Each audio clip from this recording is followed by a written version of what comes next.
Yann vient d'être embauché comme conducteur poids lourd en alternance. Sa chef lui demande de faire la route avec Chloé, qui sera sa tutrice.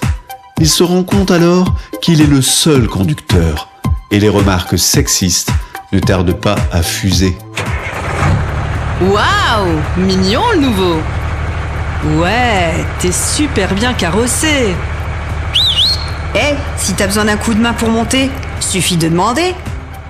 Lorsque Yann se retrouve dans le camion de Chloé, il est tout de suite mal à l'aise entouré de posters d'hommes dénudés. De plus, sa tutrice n'arrête pas de lui faire des réflexions sexistes en rigolant. Et homme au volant, mort en tournant. Le sens de l'orientation, c'est pas le fort des hommes, hein.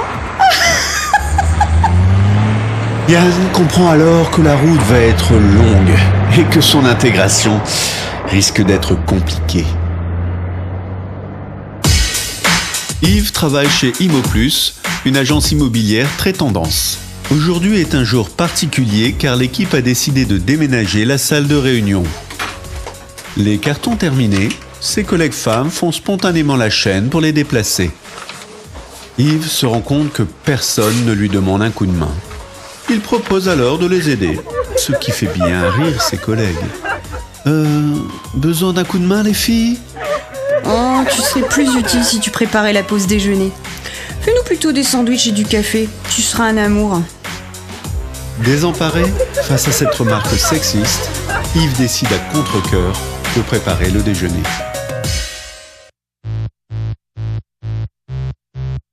Nassim est un jeune cadre dans un laboratoire de recherche dernière génération. Passionné par son métier, il aime travailler en équipe. Consciencieux et très professionnel dans son travail, il est très souvent félicité chaleureusement par sa hiérarchie, ce qui l'encourage à ne pas compter ses heures et à travailler tard le soir. Quand soudain, sa chef s'approche et le prend par les épaules en lui disant « C'est très bien, Nassim. En travaillant très dur avec moi, tu vas vite gravir les échelons. » Cela fait maintenant 1 mois que Nassim est harcelé par sa chef. Elle lui envoie des SMS en lui proposant de se voir le soir autour d'un verre. Elle l'appelle chez lui pendant ses jours de congé. Il ne sait plus comment réagir, car il ne veut pas perdre son travail.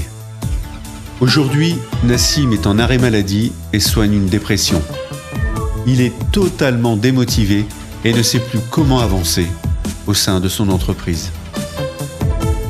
Près de 30% des victimes de harcèlement n'en parlent à personne. Moins d'un quart en font part à leur direction ou à leur employeur. Et seulement 5% des cas sont portés devant la justice.